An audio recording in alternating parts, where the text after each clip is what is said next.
Guys, after the Christmas, the New Year, the year, and here we come. And namumut na tayo siya. Ito pala ginagamit kong lip serum. Actually, nagmamagit siya sa labi. Parang glossy siya, tapos bigla maya-maya magkukulay yung labi mo. Galing kasi ito sa kapatid ng asawa ko. At binigay niya sa akin to. Tsaka, una, nag-ano na siya, parang nag-oil lang siya sa labi mo.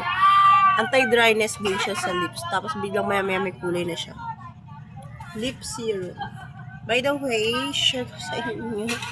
Nagkakape ako. Ngayon lang ako nagkape after a long months. Kasi, bawal talaga sa akin. So, gusto ko lang tikim-tikim lang. Isang baso. Tikim isang baso. Tsaka, ano nga pala guys, ang mga New Year's resolution nyo at ano yung mga gusto nyo ma-achieve sa life nyo, na mga goals nyo, ano yung mga gusto nyo plano, ano yung mga dapat nyo gawin, ano yung mga dreams in life nyo na gusto nyo this year magawa nyo, diba? So, ano yung mga New Year's resolution nyo? Kung gusto nyo bang mag-diet, gusto nyo tumaba ng konti kasi payat kayo, gusto nyo mag-glow up, gusto nyo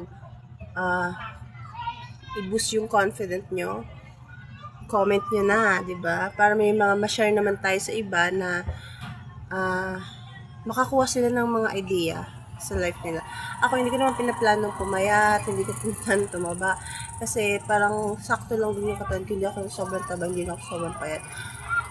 Kasi nahihirapan ako mag-diet, diba? Puro plano na mag-diet, pero hindi na nangyayari. Ang plano ko this year is mag-ipon. So, I started it ano pa lang, desperas pa lang ng New Year, nag-start na ako. Ayan. Actually, meron na ako neto bago mag-Christmas. So, hindi ko pa siya nalalagyan. Nag-start lang ako bago mag-New Year, desperas. So, ang inipon ko dito is 20 pesos. So, ito pa lang ang laman niya. Ayan, hanggang dito pa lang siya. Sa line na to. Hanggang dyan pa lang siya. So, may plan kasi ako. Kada makakaipon ako, may mga plan ako sa life. So, malalaman nyo kung bakit ako nag-iipon.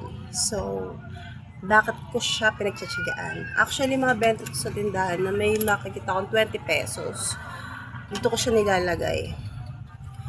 Kung magtataka kayo sa'yo, mauubos yung paninda nyo kasi nilagay. Hindi naman po. So, iniipon ko lang yung mga 20 pesos lang naman. 20 pesos lang siya. Hindi